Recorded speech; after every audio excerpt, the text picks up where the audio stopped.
আরে যে অবস্থা হয়েছে মানে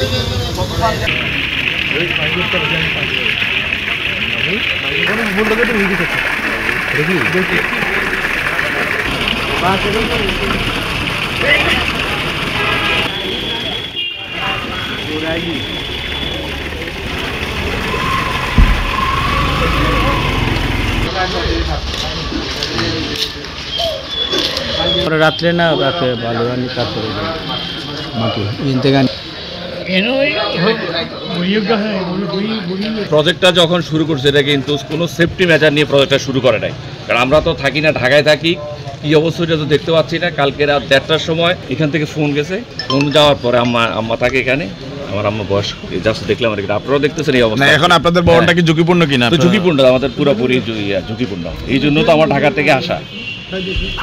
আপনারা কি চাচ্ছেন এখন? হ্যাঁ এখন চাচ্ছি, এখন তো এদের তো কাউকে তো পাচ্ছি না।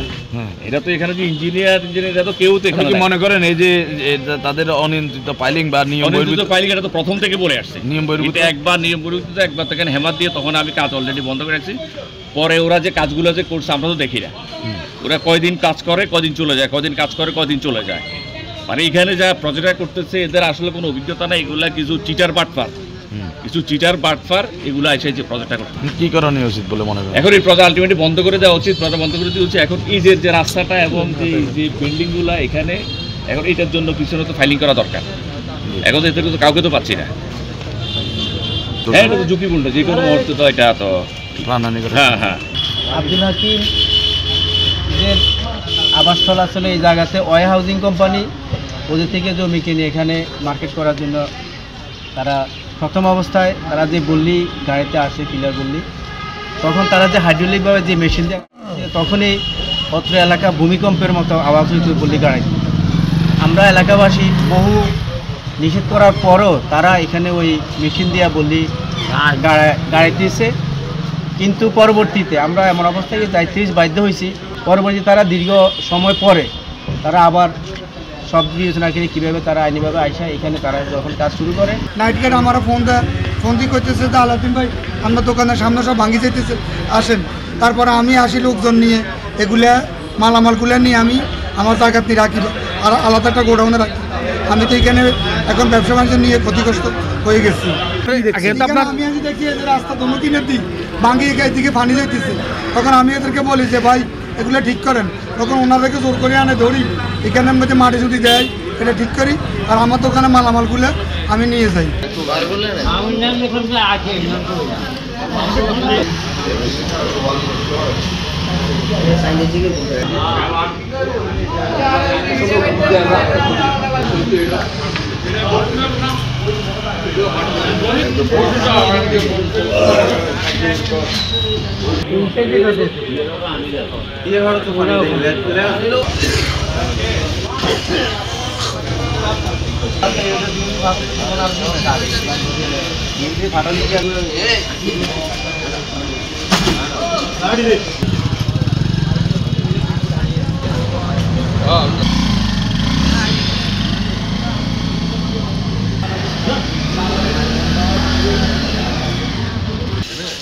এখানে তো আমি জানি কেমন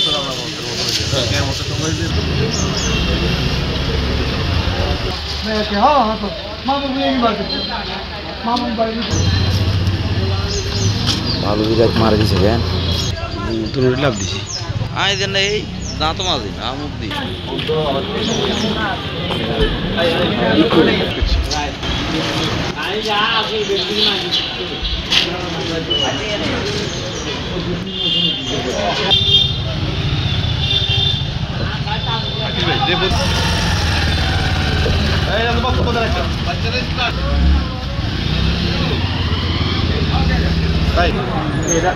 এরা ফায়ারিং করি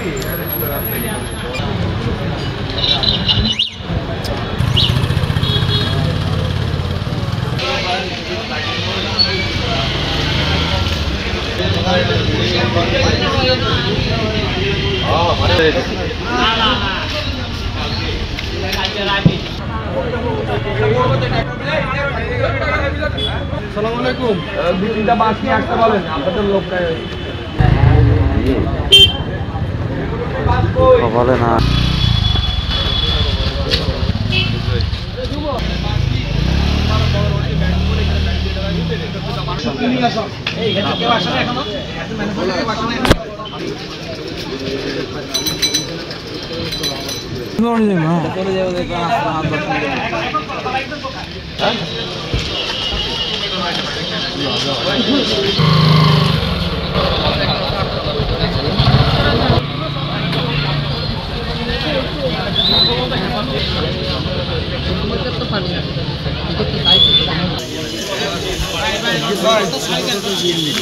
এখানে গর্ত করতে তোরা 20 ফুটের মতন গর্ত করার পরে আমাদের এই কবরস্থান দেখছেন আব্দুল আজিজ, উনি তত এমএলএ ছিল, বরং আব্দুল আজিজ সাহেবের কবরস্থান ফাটিয়া একদম নিচে নামিয়ে গেছে।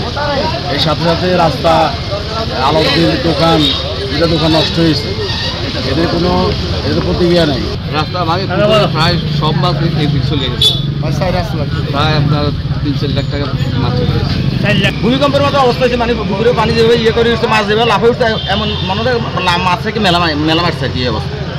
এটা ঘটছে, এরা আগে যে পাইলিং করছে, পাইলিংয়ের পর এখন তো মাটি কাটছে না, মাটি কাটার সাথে এরা ওই একসাথে মাটি কাটার কারণে এখন ওইদিকে নেচে গেছে না, 20 ফুট বা 22 ফুট মনে হয় মাটি কাটছে, যার কারণে আমাদের ওইদিকে পানিগুলো নামে কিন্তু এইদিকে নেচে দিকে, যার কারণে স্রোতে দিকে ছিল।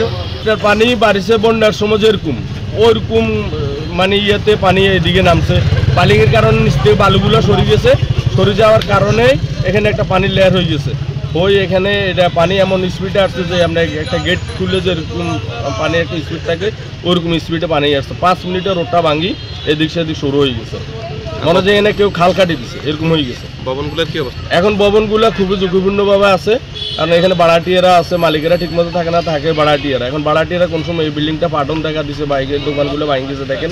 তো এই বিল্ডিংগুলো যদি কোনোভাবে যদি পড়ে যায় তাহলে তো এখানে অনেক মানুষ ক্ষতিগ্রস্ত হবে। পানির লেয়ার পাইছে, দেন না, ওই 2-3 ফুট পানি নামছে ওয়ালের তন, নিচে দিয়ে পানির লেয়ার নামনে তো এবারে সব ডাবে গেছে, এগুলো তো সব পুকুরে পানি, কাজের কারণে এই ক্ষতিটা হয়েছে। সর্বপ্রথম হলো পৌরসভা থেকে একটা হলো 7 তলা, কিন্তু এখানে ডিসি অফিসের একটা কমিটি আছে, সেখান থেকে 10 তলা পর্যন্ত অনুমোদন নেওয়া যায়। আমি যেহেতু জানি পৌরসভা থেকে 7 তলা, আমি এখনই বলবো 7 তলাই অনুমোদন। যদি ওনারা 10 তলা অনুমোদন নিয়ে থাকে ডিসি অফিস থেকে, তাহলে সেটা আমাদেরকে দেখাতে হবে। এটা ওনাদের তখনই দরকার ছিল যে পৌরসভাকে অবৈধ করা 10 তলা অনুমোদন নেওয়ার পরে, কিন্তু ওনারা সেটা করে নাই। এখন আমরা ওনাদের কাছ থেকে আমরা ওনাদের কী অনুমোদন আছে, 10 তলা অনুমোদন আছে সেটা দিচ্ছি। আর যেটা ক্ষতি, ওনারা কিন্তু আসলে সাইড প্রোডাকশনগুলো ঠিক রাখছে, এটা হয়তো দুর্যোগের কারণেই ক্ষতিটা হয়ে গেছে। তবে এই ক্ষেত্রে পৌরসভার 8 থেকে 10 লাখ টাকার ক্ষতিপূরণ হয়েছে, রাস্তা এবং ড্রেনের যে ক্ষতি হয়েছে। আর আশেপাশে যে 2টা ভবনে যেখান থেকে পানি আসছে, এটা মূল কারণ হলো অপোজিট সাইডে পানির লেয়ারটা অনেক বেশি উপরে ছিল, এই লেয়ারটা অনেক নিচে ছিল, যার কারণে আসলে মূলত পানি ফ্লো করার কারণে রাস্তাটা নেমে গেছে এবং 2টা ভবনে ক্ষতি হয়েছে। এবং ভবনগুলোর যে ক্ষতি হয়েছে সেটা এটা আসলে এই মুহূর্তে বলা যাবে না যে আসলে কী পরিমাণ ক্ষতি হয়েছে, সেটা হয়তো হিসাব করলে বা ওদের ক্ষয়ক্ষতি যখন হিসাব নিকাশ হবে তখন বলা যাবে। কয়টা ভবন ঝুঁকিপূর্ণ আছে আপনি এখন এখানে 2টা সেমি পাকা আর সাথে একটা দোতলা ভবনের অবস্থান দেখা যাচ্ছে। না, ওনাদের কাজ আমরা বন্ধ রাখতেছি, আর আমাদের এগুলো আগে কমপ্লিট না হওয়া পর্যন্ত এবং ওনাদের সব কিছু না দেখানো পর্যন্ত কাজ